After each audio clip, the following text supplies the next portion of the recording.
Hi, it's Chris. In this video we're going to show you how to remove and reinstall the rear shocks on your Samsung front load washer.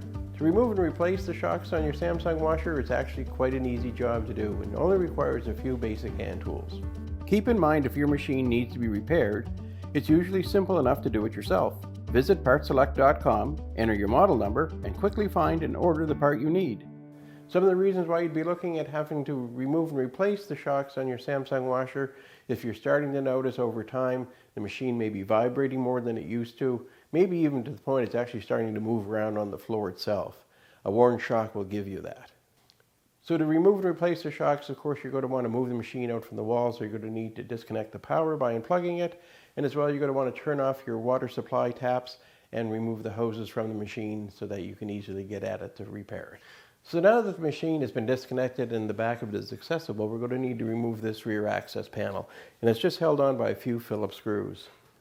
So sometimes when you take the screws off, the panel just slips right out of place, as you saw there this time, but otherwise you may find that you got to maneuver it a little bit, typically by raising it up, popping out the bottom, and dropping it out of the way.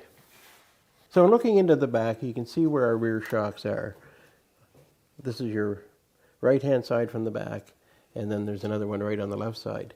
Now you can see they're held by a retaining bolt at the top and at the bottom, and the nice thing with these, you can get at those simply by removing these plugs in the back of the cabinet. With those removed, you're able to run a socket wrench right through the cabinet right to those bolts. So just with a small blade screwdriver, you can insert it into one of the holes in that cap, and that'll allow you to pry it out of place.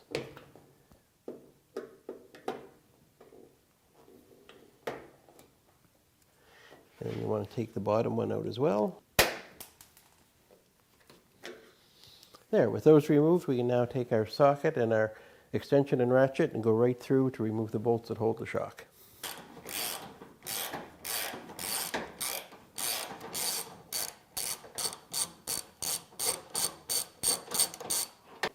So now with the bottom bolt out, we want to take the top one out.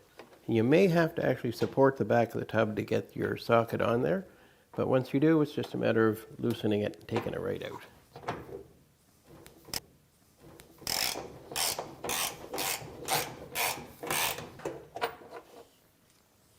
And then you can just wiggle it right out of position. It's just that easy to remove the rear shock on your Samsung washer. So we have the old shock removed and the new shock ready to go in. Now I find it much easier to do one side at a time as far as the removal and installation of the shock before you go over and do the other side. If you take them both off at the same time, then you're losing some support on the back of that tub, and it just makes it a lot more awkward for yourself in trying to get the bolts out and back in. So I'm just going to take the bottom end of the shock and slip it up into place. So now we'll just slide our bolt through.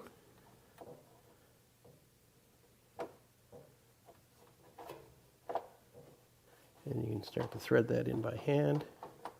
So I don't tighten that with my socket yet until I get the bottom one secured into place.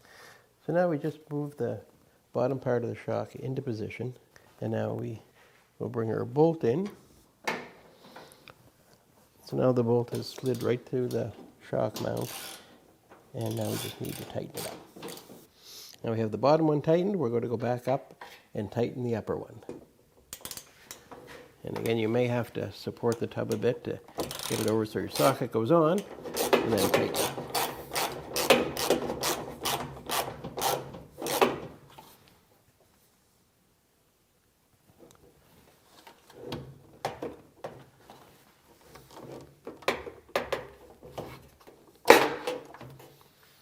So with those tightened up, we can now put our access caps back in place.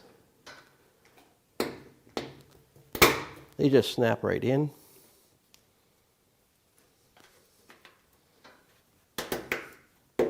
There we go. Now we can do the other side. So just take your screwdriver and you can just pop those right out. Now with those caps out of the way, we can remove our bolts.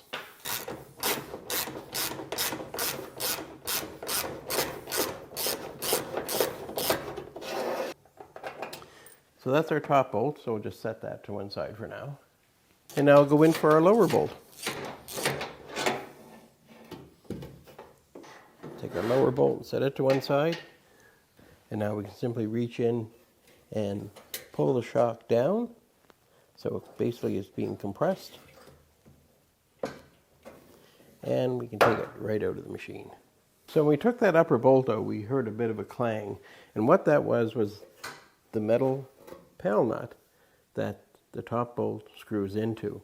Now that slides up into this area here in the tub. In a lot of cases it never falls out of place and you don't even have to consider it. But if it does, then you'll know when you go to put that top bolt in, you need to put that up into place for the bolt to go into. So now I'm just going to bring my shock into place.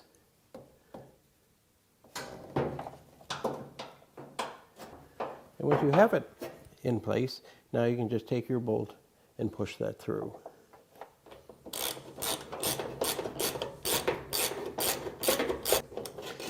So I'm not going to tighten that tight until I get the bottom one in place. So just wind it up with the bottom brackets.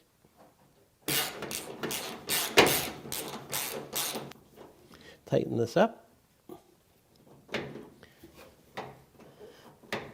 And we'll go up to tighten the top one. But I'm just going to mention this little plastic strap.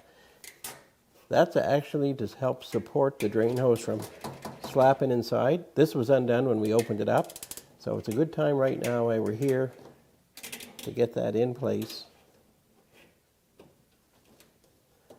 And you just twist those ends together. So that just provides a little support for that drain hose so that when the machine does shake when it's coming up to speed, it's not slapping all over the place.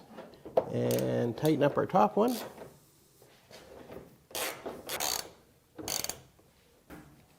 There. So now that all our shocks are in, the bolts are all secured. Now we just need to put our cover plates back in to where the bolts go through. Same for the bottom one. Now all we need to do is put our back panel on. So we're just going to bring our top panel in, insert those tabs into the cabinet, push it all the way up, bring the panel into place, and then lower it back down so those short little tabs go into the bottom of the cabinet. Now we can put the two screws in that secure it. One on this side.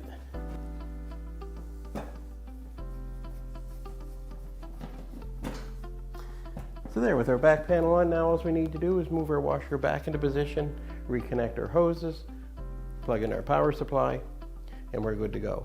So there you go. You can see just how easy it is to remove and replace the rear shocks on your Samsung front load washer.